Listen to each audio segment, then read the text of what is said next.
Bonjour à tout le monde, ici Jean-Claude Célie, guérisseur magnétiseur en Suisse. Tout d'abord, êtes-vous bien abonné à ma chaîne YouTube car cela me permet d'avancer. Ensuite, si vous appréciez mes vidéos, n'hésitez pas à les liker, c'est très sympa de votre part. Et enfin, sous la vidéo, vous trouverez des commentaires concernant mon site internet, mon numéro de téléphone, si vous avez envie de me contacter pour des soins ou nettoyage énergétique. Vous trouverez également un lien de Sophia Voyance, une tarologue exceptionnelle. Aujourd'hui, nous allons parler de la constipation. La constipation désigne une émission des selles plus rares, moins de 3 par semaine, ou une difficulté à les évacuer. Elle touche 3 fois plus de femmes que d'hommes et sa fréquence s'accroît avec l'âge. On considère que près de 30% de la population est concernée par le problème de façon chronique ou occasionnelle.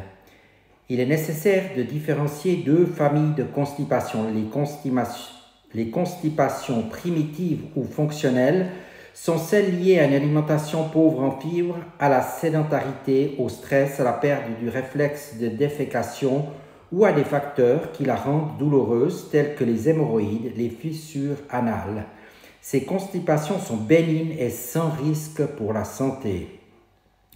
Les constipations secondaires sont provoquées par une maladie, cancer du côlon, tuberculose intestinale, un mégacolon, dilatation permanente du côlon ou un dolichocolon, côlon très long. Le ralentissement prolongé du transit intestinal chez les personnes âgées ou alitées peut provoquer une accumulation de matière dans une zone donnant à la radio l'impression d'une tumeur, mais il s'agit d'un fécalome. L'arrêt du transit ou occlusion intestinale est un cas d'urgence hospitalière.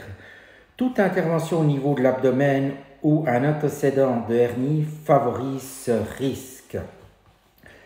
Quels sont les symptômes ? Les symptômes ou signes nécessitant de consulter constipation d'apparition récente ou aggravée sans motif apparent. Présence de sang dans les selles, amaigrissement soudain, perte d'appétit. Ou des occlusions intestinales, arrêt du passage des matières fécales et des gaz, douleur abdominale qui évoque par poussée alternant avec des accalmies, ou nausées et vomissements. Conseil, à ce niveau-là, il faut juger de l'efficacité de la prise en charge en tenant un journal des selles pendant 2 semaines. Toute durée inférieure ne donnerait qu'une fausse évaluation. Voilà, n'hésitez pas à consulter auprès de votre praticien, votre médecin. Évidemment, je suis aussi là pour vous apporter une aide complémentaire pour faciliter ces transits. Merci de votre attention et à tout bientôt.